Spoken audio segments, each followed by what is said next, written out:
சேனலை சப்ஸ்கிரைப் செய்யாதவங்க சேனலை சப்ஸ்கிரைப் செஞ்சுக்கிட்டு செய்திகளை தெரிந்து கொள்ளும்படி அன்புடன் கேட்டுக்கொள்கிறேன்.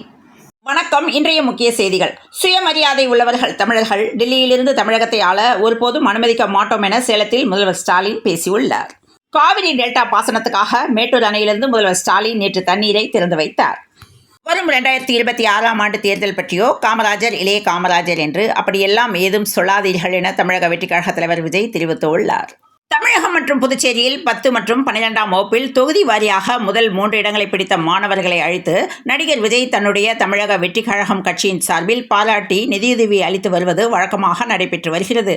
இந்நிலையில் இந்த விழாவில் மைக்கை வாங்கி விஜய் கோரிக்கை வைத்துள்ளார்.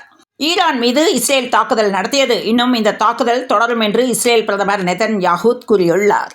ஏர் இந்தியா விமானம் இதுவரை 50க்கும் மேற்பட்டோர் படுகாயங்களுடன் மீட்கப்பட்டு மருத்துவமனையில் அனுமதிக்கப்பட்டுள்ளதாக தெரிவிக்கப்பட்டுள்ளது. இந்த நிலையில் இந்த விபத்தில் பத்தினதிட்டா மாவட்டத்தை சேர்ந்த ரஞ்சிதா என்ற செவிலியர் உயிரிழந்தார். கேரளாவிலும் சமீபத்தில் அரசு வேலை கிடைத்துள்ளது. இதனை அடுத்து ஒப்பந்தம் முடிந்ததும் கேரள அரசு வேலையில் ரஞ்சிதா இணையவிருந்துள்ளார். கோர விபத்தில் சிக்கி உயிரிழந்த ரஞ்சிதாவிற்கு 7ஆம் வகுப்பு படிக்கும் ஒரு மகளும் 10ஆம் வகுப்பு படிக்கும் ஒரு மகனும் இருந்துள்ளனர். நயினார் நாகேந்திரன் கொக்கி போட்டு பார்க்கிறார். எங்கள் கூட்டணியிலிருந்து யாரும் வெளியேற மாட்டார்கள் என அமைச்சர் KN நேரு கூறியுள்ளார். விமான விபத்தில் உயிரிழந்தவர்களுக்கு அஞ்சலி என்று அடுத்த நொடி நிச்சயமில்லாத வாழ்க்கை என்று விஜய் கூறியுள்ளார்.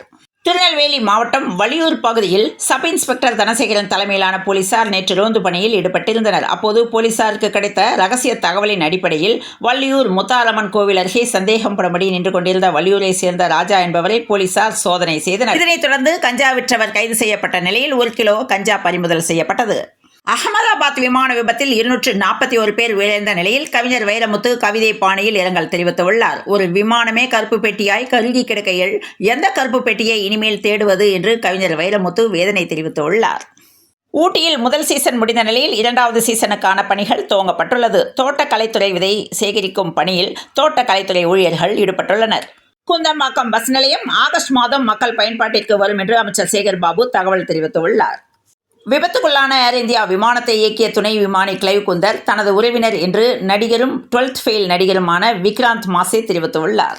வெடிகுண்டு மிரட்டல் விடுக்கப்பட்டதை அடுத்து ஏர் டெல்லி புறப்பட்ட ஏர் இந்தியா விமானம் அவசரமாக தரையிறக்கப்பட்டது. இன்று காலை 9:30 மணிக்கு தாய்லாந்தின் பூகெட் விமான நிலையத்திலிருந்து டெல்லி இந்திரா காந்தி சர்வதேச விமான நிலையத்திற்கு ஏர் இந்தியா AA 379 விமானம் 156 பயணிகளுடன் புறப்பட்டது. இந்நிலையில் வெடிகுண்டு மிரட்டல் காரணமாக அவசரமாக தரையிறக்க வேண்டிய கட்டாயம் ஏற்பட்டதாக பூகெட் விமான நிலைய அதிகாரிகள் தெரிவித்தனர். விமானத்திலிருந்து பயணிகள் பத்திரமாக வெளியேற்றப்பட்டுள்ளதாக அதிகாரிகள் தெரிவித்தனர். ஈரானில் போர் பதற்றம் காரணமாக கச்சா எண்ணெய் விலை அதிகரித்து உள்ளது. அகமதாபாத்தில் நடந்த ஏர் இந்தியா விமானத்தில் பலியானவர்களில் குஜராத் முன்னாள் முதல்வரும் பாஜகவின் மூத்த தலைவருமான விஜய் ரூபானியும் ஒருவர். லண்டனில் உள்ள தனது மகளை சந்திப்பதற்காக விமானத்தில் சென்று கொண்டிருந்தார். இருப்பினும் துரதிர்ஷ்டவசமாக ரூபானி விமான விபத்தில் சிக்கி பலியானார். விஜய் ரூபானிக்கு அதிர்ஷ்ட எண்ணெய் துரதிர்ஷ்டமாக மாறிய சோகம் ஏற்பட்டது. ஏர் இந்தியா விமானம் விழுந்த வேகத்தில் அதில் இருந்த எரிபொருளால் வெடித்து மிகப்பெரிய தீப்பிழம்பை கக்கியதை பார்த்தவர்கள் இப்படி ஒரு விபத்தில் ஒருவரும் உயிர் பிழைத்திருக்க வாய்ப்பில்லை என்றே கருதிய நிலையிலும் ஒருவர் அதுவும் எழுந்து ஓடிக்கொண்டிருந்தார் என்றால் நம்பத்தான் முடியவில்லை நடந்துள்ளது. விமானம் வேகமாக குலுங்குகிறது. விமானிகளின் நடுங்கும் குரல் கேட்கிறது. அனைத்தும் மங்குகிறது. எங்கும் புகை சூழ்ந்து கொண்டு விமானம் உடைந்து நொறுங்குகிறது. அப்புறம் எதுவும் தெரியவில்லை என்பதே விஸ்வாஸ்குமார் தனது உறவினரிடம் கூறியுள்ளார். உயிர் பிழைத்த விஸ்வாஸ்குமார் அமர்ந்திருந்தது 11A இருக்கை என்பது தெரிய வந்தது. இது எப்போதும் அதிர்ஷ்டவசமான இருக்கை என்ற அடையாளத்தை பெற்றுள்ளது. அது மீண்டும் நிரூபிக்கப்பட்டுள்ளது. அகமதாபாத்திலிருந்து லண்டன் புறப்பட்ட ஏர் இந்தியா விமானம் விபத்துக்குள்ளானதில் அதில் பயணித்த 242 பேரில் 241 பேரும் பலியாக ஒரே ஒருவர் உயிர் பிழைத்தார். அகமதாபாத் விபத்து நடந்த இடத்தில் பயணிகளின் உடல்கள் தீயில் கருகிய நிலையில் கிடந்தன. அந்த உடல்களை மீட்பு படையினர் மீட்டு ஆம்புலன்ஸ் மூலம் அகமதாபாத்தில் உள்ள PJ மருத்துவக் கல்லூரி மருத்துவமனைக்கு அனுப்பி வைத்தனர். பலியானவர்களின் உடல்கள் கருகிய நிலையில் இருந்ததால் பயணிகளை அடையாளம் காண்பதில் சிரமம் ஏற்பட்டது. எனவே பலியான பயணிகள் மற்றும் விமான பயணியாளர்களின் உடல்களை அடையாளம் காண DNA சோதனை நடத்தப்பட உள்ளது. இதற்கான ஏற்பாடுகள் செய்யப்பட்ட நிலையில் இறந்தவர்களின் உடலில் இருந்து மரபணு சேகரிக்கப்படும். அதேபோல விமான பயணிகளின் குடும்பத்தினரிடமும் மரபணு சேகரிக்கப்பட்டு அவற்றை ஒப்பிட்டு உடல்கள் அடையாளம் காணப்படும் என்றும் அவர்களது உடல்கள் உறவினர்களிடம் ஒப்படைக்கப்பட உள்ளது என்றும். இதற்கிடையே விபத்தில் பலியானவர்களின் குடும்பத்தினர் மற்றும் உறவினர்கள் ஆஸ்பத்திரியில் உள்ள பிரேத பரிசோதனை அருகே திரண்டனர். அகமதாபாத் விபத்தில் விமானத்திலிருந்து 242 பேரில் 241 பேர் உயிரிழந்துள்ளதாக ஏர் இந்தியா அதிகாரப்பூர்வமாக அறிவித்துள்ளது. உயிர் பிழைத்த விஸ்வாஸ்குமார் மருத்துவமனையில் சிகிச்சை பெற்று வருவதாகவும் தெரிவித்துள்ளது. 39 வயதாகும் விஸ்வாஸ்குமார் இந்திய வம்சாவளியை சேர்ந்த இங்கிலாந்து பிரஜை. 20 வருடங்களாக லண்டனில் வசிக்கும் அவரின் குடும்பம் விஸ்வாஸின் பயணத்தின் போது லண்டனில் இருந்துள்ளனர். விஸ்வாஸ்குமார் மார்பு, கண்கள் மற்றும் கால்களில் பலத்த காயங்களுடன் அகமதாபாத்தில் உள்ள அசர்வா சிவில் மருத்துவமனையில் சிகிச்சை பெற்று வருகிறார். அவர் செய்தியாளர்களிடம் பேசும்போது தனது போர்டிங் பாஸையும் கைகளில் வைத்திருந்தார். தான் 11A இருக்கையில் அமர்ந்திருந்ததாகவும் தெரிவித்துள்ளார். தென்காசி மாவட்டம் மேலப்பாவூரில் ரசாயனத்தில் தயாராகும் பால் பண்ணை நடத்தி வந்த தம்பதி மற்றும் ரசாயன பவுடர் விற்பனை செய்த கோமதி சங்கர் ஆகிய 3 பேர் கைது செய்யப்பட்டனர். கர்நாடகாவில் நிகழ்ந்த சாலை விபத்தில் 2 குழந்தைகள் உட்பட 4 பேர் பரிதாபமாக உயிரிழந்தனர். விமான விபத்தை முன்கூட்டியே விளம்பரமாக வெளியிட்ட நிறுவனம் பின்னணி என்ன என்ற கேள்வி எழும்பியுள்ளது. அகமதாபாத் விமான விபத்தில் மீட்பு பணிகள் நிறைவு பெற்ற நிலையில் கருப்பு பெட்டி மீட்கப்பட்டது. விமான விபத்து நடைபெற்ற இடத்தின் பேரழிவு காட்சிகள் வேதனை அளிப்பதாக பிரதமர் நரேந்திர மோடி தெரிவித்துள்ளார். சென்னை ராமாபுரத்தில் மெட்ரோ ரயில் பாலத்தின் கட்டுமான பணியின் போது ஏற்பட்ட விபத்தில் உயிரிழந்தவரின் குடும்பத்தினருக்கு ரூபாய் 5 லட்சம் இழப்பீடு வழங்குவதாக மெட்ரோ நிர்வாகம் அறிவித்துள்ளது.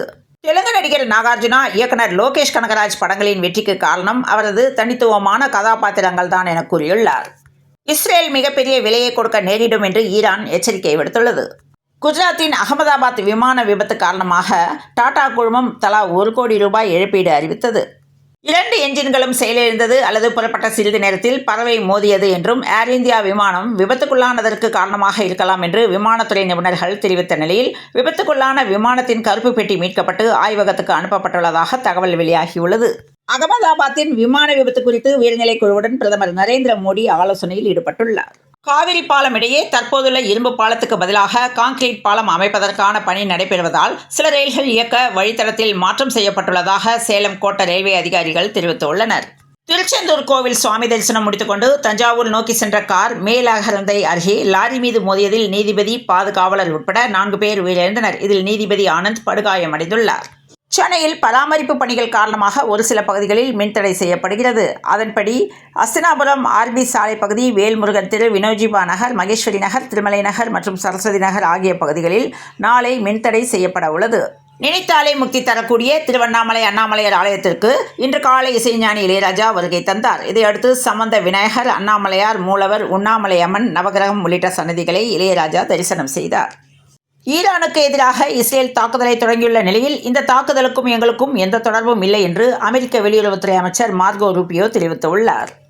திருப்பதியில் ஏழுமலையான் தரிசிக்க தினமும் பல்லாயிரக்கணக்கான பக்தர்கள் வந்து செல்கின்றனர். திருப்பதி மலைக்கு பஸ், கார், பைக் உள்ளிட்ட வாகனங்களில் பக்தர்கள் வருகின்றனர்.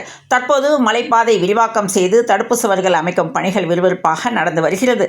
இதனால் திருப்பதி மலைக்கு வாகனங்களில் வரும் பக்தர்கள் விபத்தை தவிர்ப்பதற்காக பயண திட்டத்தை மாற்றி அமைத்து 1 மணி நேரம் முன்னதாக வர வேண்டும் என்றும், மலைப்பாதையில் கட்டுமான பணிகள் நடைபெறுவதால் வேகமாக செல்லும் வாகனங்கள் விபத்தில் சிக்க நேரிடும். எனவே வாகனங்களை மலைப்பாதையில் மெதுவாக இயக்க வேண்டும் என தேவஸ்தானம் சார்பில் பக்தர்களுக்கு வேண்டுகோள் விடுக்கப்பட்டுள்ளது.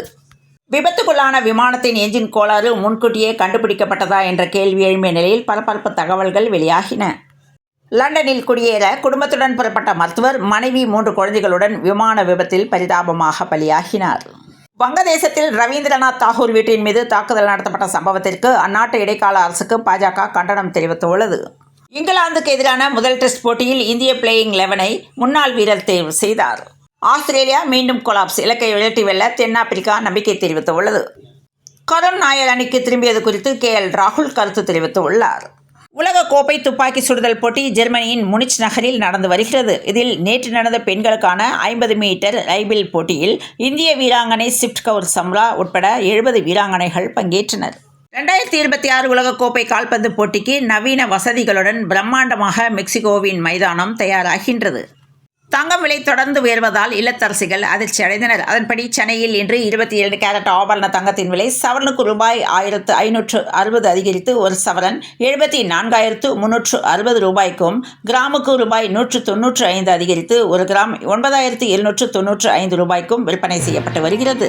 நீலகிரி மாவட்டத்தில் கடந்த மாத இறுதியில் பலத்த மழை கொட்டி தீர்த்தது. மழைக்கு பல்வேறு பகுதிகளிலும் சாலைகளில் மண் சரிவுகள் மற்றும் மரங்கள் முறிந்து விழுந்தன. சில வாரங்களாக மழை சற்று ஓய்ந்திருந்த நிலையில் கடந்த ஒரு வாரமாக நீலகிரியில் காலநிலையில் மாற்றம் ஏற்பட்டு அவ்வப்போது லேசான சாரல் மழை பெய்தது. இந்த நிலையில் 2 நாட்கள் ரெட் அலர்ட் விடுக்கப்பட்டு நீலகிரியில் அபாயகரமான 253 இடங்கள் தீவிர கண்காணிப்பில் ஈடுபட்டு வருகின்றனர். தமிழகத்தில் இன்று முதல் வரும் 18ஆம் தேதி வரை சில மாவட்டங்களில் கனமழை பெய்ய வாய்ப்புள்ளதாகவும் வரும் 14, 15ஆம் தேதிகளில் நீலகிரி மாவட்டத்தில் அதி கனமழை எச்சரிக்கை விடுக்கப்பட்டுள்ளது. தமிழகத்தில் இன்று முதல் 18ஆம் தேதி வரை சில மாவட்டங்களில் கனமழை பெய்ய வாய்ப்புள்ளதாக சென்னை வானிலை ஆய்வு மையம் தகவல் தெரிவித்துள்ளது. இத்துடன் இந்த செய்திகள் நிறைவடைந்த நிலையில் தொடர்ந்து இணைந்திருங்கள் பிரபாஸ் கதவம் செய்திகளுடன். மீண்டும் மற்றொரு செய்தியில் சந்திப்போம். நன்றி, வணக்கம்.